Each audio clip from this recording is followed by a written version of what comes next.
روس کی جانب سے یوکرین میں فوجی کارروائی کا قدم صدر پیوٹن کی جانب سے امن بحال رکھنے کی خاطر یوکرین میں باغیوں کے زیر اثر 2 مشرقی علاقوں میں فوج بھیجنے کے فیصلے کے بعد سامنے آیا ہے۔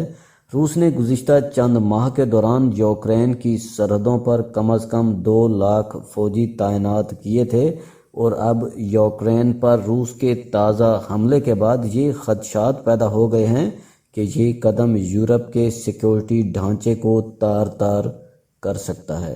روسی فوج کہاں اور کیوں بھیجی جا رہی ہے؟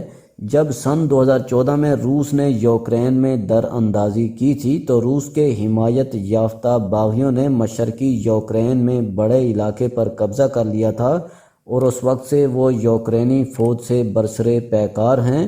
اس تنازع کو ختم کرنے کے لیے ایک معاہدہ جسے منسک امن معاہدہ کہا جاتا ہے طے پایا، لیکن یہ تنازع جاری رہا اور اب صدر پیوٹن نے مشرقی یوکرین میں باغیوں کے زیر قبضہ 2 خطوں کو بطور آزاد علاقے تسلیم کرنے کے بعد وہاں روسی دستے بھیجنے کا حکم دیا ہے۔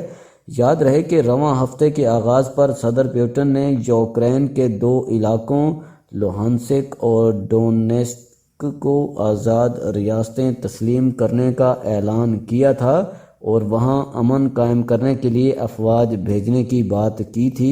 اقوام متحدہ کے سیکرٹری جنرل نے روس کی جانب سے ان دستوں کو امن فوج قرار دینے کے روسی دعوے کو مسترد کیا ہے۔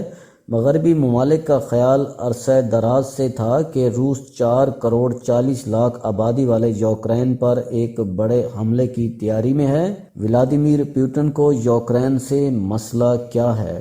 روس ایک عرصہ سے یوکرین کی یورپی تنظیموں جیسا کہ نیٹو اور یورپی یونین سے قربتوں کا مخالف رہا ہے۔ اب روسی صدر نے دعویٰ کیا ہے کہ یوکرین مغربی ممالک کی کٹھ پتلی ہے اور یہ خطہ کبھی بھی ایک باقاعدہ ریاست نہیں تھا۔ انہوں نے مغربی ممالک اور یوکرین سے ضمانت طلب کی ہے کہ یوکرین 30 ممالک کے دفاعی اتحاد نیٹو کا حصہ نہیں بنے گا اور ایک غیر جانبدار ریاست کے طور پر رہے گا۔ سابق سوویت ریاست ہونے کے ناطے یوکرین کے روس سے گہرے ثقافتی اور سماجی روابط ہیں اور وہاں روسی زبان عام بولی اور سمجھی جاتی ہے۔ تاہم 2014 میں روس کے حملے کے بعد سے یہ تعلقات متاثر ہوئے ہیں۔ روس نے 2014 میں یوکرین پر اس وقت حملہ کیا تھا جب وہاں کے روس نواز صدر کو اقتدار سے الگ کر دیا گیا تھا۔ مشرقی یوکرین میں اس کے بعد سے تنازع جاری ہیں اور اب تک 14,000 افراد ہلاک ہو چکے ہیں۔ باغیوں کے زیر اثر علاقوں کو روس کی جانب سے تسلیم کیا جانا خطرناک کیوں ہے؟ اب تک ڈونیٹسک اور لوہانسک کی نام نہاد جمہوریہ روسی گماشتے ہی چلا رہے تھے۔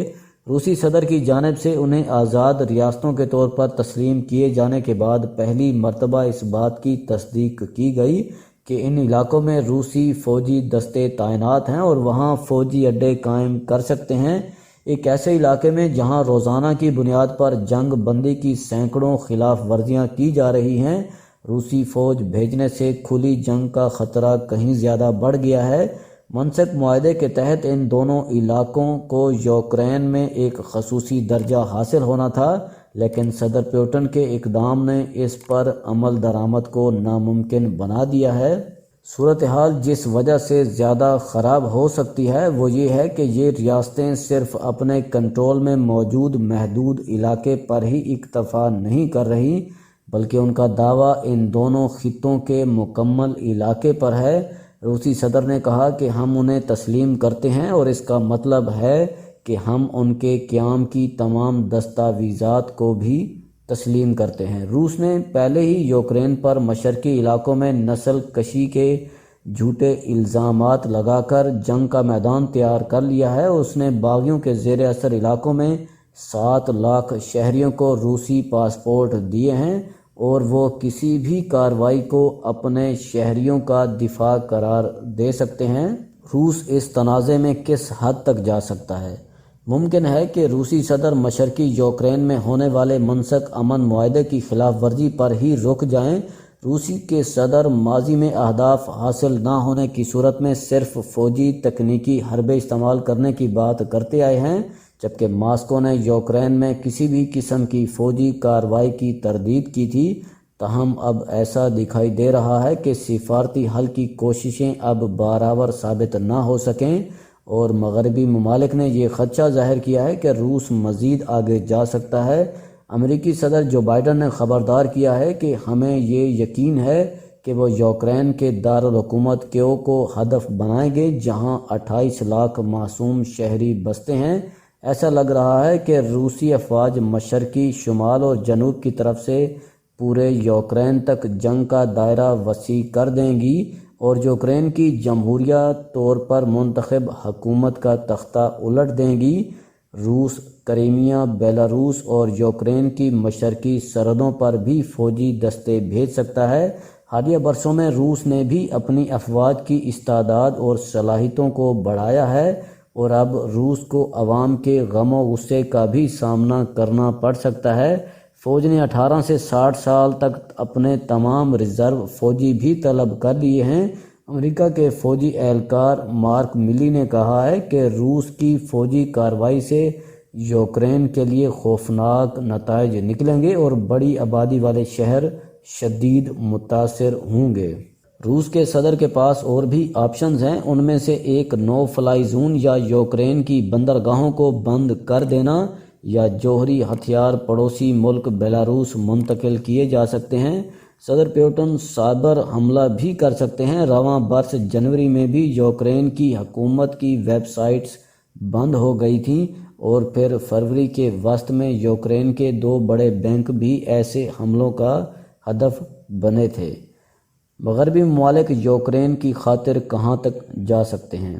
مغربی ممالک نے روس کی فوجی کشی جیسے اقدامات کو غیر قانونی قرار دے دیا ہے، اور اقوام متحدہ کے سیکرٹری جنرل نے اس کارروائی کی مذمت کرتے ہوئے اسے یوکرین کی علاقائی خود مختاری کے خلاف قرار دیا ہے۔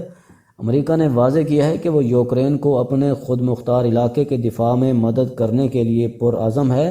صدر بائیڈن نے یوکرین پر حملہ ہونے کی صورت میں ایسے اقدامات کرنے کی بات کی کہ جیسے کسی نے کبھی نہیں دیکھے، لیکن انہوں نے اس بات پر بھی زور دیا کہ یک طرفہ طور پر امریکی فوجیوں کی تعیناتی پر زیر غور نہیں ہیں۔ یوکرین کا کہنا ہے کہ وہ تنہا اپنے دفاع کے لیے تیار ہے۔ وزیر خارجہ کولیبا نے کہا کہ ہم یہ جنگ خود لڑیں گے، لہٰذا اگر امریکہ یوکرین کی نیٹو میں شمولیت یا کسی اور چیز پر روس کی سرخ لکیروں کو تسلیم کرنے سے انکار کر دے تو بھی اس کے مضبوط اقتصادی اور دیگر اقدامات یوکرین کی مدد کے لیے کہاں تک جائیں گے۔ مغرب کے آپشنز میں سب سے بڑے ہتھیار یوکرین کی فوج کی حمایت کرنا اور روس پر پابندیاں لگنے ہیں۔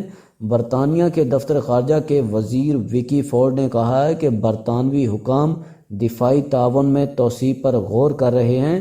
جہاں تک اقتصادی اقدامات کا تعلق ہے، سب سے بڑا ذریعہ روس کے بینکنگ نظام کو بین الاقوامی سوئفٹ ادائیگی کے نظام سے منقطع کرنے کا خطرہ ہو سکتا ہے۔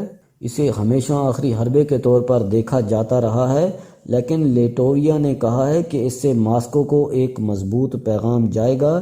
ایک اور اہم خطرہ جرمنی میں روس کی Nord Stream 2 gas pipeline کا افتتاح روکنا ہے۔ اس گیس پائپ لائن کی منظوری فی الحال جرمنی کے انرجی ریگولیٹر کے ذریعے طے کی جا رہی ہے۔ جرمنی کی وزیر خارجہ اینا لینا بیئربوک نے واضح کیا ہے کہ اگر روس کی طرف سے مزید کشیدگی پیدا کی جاتی ہے تو یہ گیس پائپ لائن سروس میں نہیں آ سکتی۔ روس کے خود مختار مالیاتی فنڈ RDIF کو بھی نشانہ بنانے والے اقدامات یا روبل کو غیر ملکی کرنسی میں تبدیل کرنے والے بینکوں پر پابندیاں بھی ہو سکتی ہیں۔ امیر جمہوری ممالک کے G7 گروپ نے روس کو یوکرین کے خلاف مزید کارروائی کے جواب میں بڑے پیمانے پر نتائج اور بڑی قیمت سے خبردار کیا ہے۔ روسی صدر پیوٹن آخر کیا چاہتے ہیں؟ صدر پیوٹن نے مغرب کو خبردار کیا ہے کہ وہ یوکرین پر روس کی سرخ لکیریں یعنی ریڈ لائنز عبور نہ کرے۔ تو وہ سرخ لکیریں کیا ہیں؟ ان میں سے ایک نیٹو کو مشرق میں مزید توسیع ہے، جس میں یوکرین اور جارجیا کے ممالک شامل ہیں۔ روس یہ بھی چاہتا ہے کہ نیٹو مشرقی یورپ میں فوجی سرگرمیاں ترک کر دے، جس کا مطلب یہ ہوگا کہ پولینڈ اور ایسٹونیا، لیٹویا اور لیتھوینیا سے اپنے لڑاکا دستوں کو نکالنا اور پولینڈ اور رومانیہ جیسے ممالک میں میزائل نہ لگانا شامل ہیں۔ مختصراً روس یہ چاہتا ہے کہ نیٹو اپنی سن 1997 سے پہلے کی سرحدوں پر واپس آ جائے۔ صدر پیوٹن کا کہنا ہے کہ روس کا مقصد خون ریزی سے بچنا اور سفارتی راستہ تلاش کرنا ہے، لیکن اس قسم کا مطالبہ ناکام ہونے کا امکان کافی زیادہ ہے۔ روس پہلے یوکرین کی طرف سے مشرقی یوکرین میں روسی حمایت یافتہ افواج کے خلاف ترک ڈرونز کی تعیناتی اور بحیرہ اسود میں مغربی فوجی مشقوں سے پریشان ہے۔ صدر پیوٹن کی نظر میں یوکرین کے لیے امریکی فوجی مدد ہمارے گھر کی دہلیز پر مداخلت ہے۔ جولائی 2021 میں روسی صدر نے کریملن کی ویب سائٹ پر ایک مضمون شائع کیا جس میں روسیوں اور یوکرینیوں کو ایک قوم کہا اور یوکرین کے موجودہ رہنماؤں پر روس مخالف منصوبات چلانے کا لیبل لگایا۔ روس اس بات پر بھی مایوس ہے کہ 2015 کا منسک امن معاہدہ جس کا مقصد مشرقی یوکرین میں تنازع کو روکنا تھا، پورا ہونے سے بہت دور ہے۔ علیحدگی پسند علاقوں میں انتخابات کے لیے آزادانہ طور پر نگرانی کرنے والے اہلکاروں کا بھی تک کوئی انتظام نہیں ہوا۔ روس ان الزامات کی تردید کرتا ہے کہ وہ اس دیرینہ تنازع کی وجہ ہے۔ نیٹو کا یوکرین پر کیا موقف ہے؟ نیٹو کا مغربی فوجی اتحاد کہنے کو دفاعی ہے اور اس کے سیکرٹری جنرل جینز اسٹولٹن برگ نے واضح کیا ہے کہ کوئی بھی فوجی امداد خالصتاً ان خطوط پر ہے۔ برطانیہ یوکرین کی بحیرہ اسود پر اوچاکیو اور بحیرہ اوزوف پر برڈیانسک میں 2 بحری اڈے بنانے میں مدد کرنے کے لیے تیار ہے۔ امریکہ کے ٹینک شکن جولن میزائل بھی یوکرین بھیجے گئے ہیں اور امریکی کوسٹ گارڈ کی 2 کشتیاں بھی یوکرین کی بحریہ کو دی گئی ہیں، جبکہ روس بضد ہے کہ وہ یوکرین کو نیٹو میں شامل ہونے کی اجازت نہیں دے گا۔ یوکرین کے صدر ولادیمیر زیلنسکی کی اس اتحاد کی طرف سے واضح ٹائم لائن کی تلاش میں ہیں۔ اسٹولن برگ نے کہا ہے کہ یہ یوکرین اور 30 نیٹو اتحادیوں پر منحصر ہے کہ یوکرین کب اتحاد میں شامل ہونے کے لیے تیار ہے۔ ان کا کہنا ہے کہ روس کو اس عمل میں مداخلت کا کوئی بھی حق نہیں ہے۔ کیا اس معاملے کا کوئی سفارتی حل ممکن ہے؟ بظاہر اس کشیدگی کا وقتی طور پر سفارتی حل ممکن نہیں رہا۔ فرانس اور امریکہ نے روس کے وزیر خارجہ سے اپنے طے شدہ مذاکرات منسوخ کر دیے ہیں، تاہم فرانس اور جرمنی نے یہ واضح کیا ہے کہ مذاکرات کے امکانات اب بھی کھلے ہیں اور کوئی ممکنہ معاہدہ اب جنگ اور ہتھیاروں کی روک تھام سے متعلق ہوگا۔ امریکہ نے کم اور درمیانے درجے تک کے فاصلے پر ہدف کو نشانہ بنانے والے میزائلوں کو کم کرنے سے متعلق مذاکرات شروع کیے ہیں اور اس معاہدے میں بین البراعظمی میزائلوں پر نئے معاہدے سے متعلق مذاکرات کی پیشکش کی ہے۔ ماسکو ان میزائلوں کے باہمی معائنے سے متعلق مجوزہ ٹرانسپیرنسی میکانزم سے متعلق مثبت رویے کا اظہار کرتا آیا ہے۔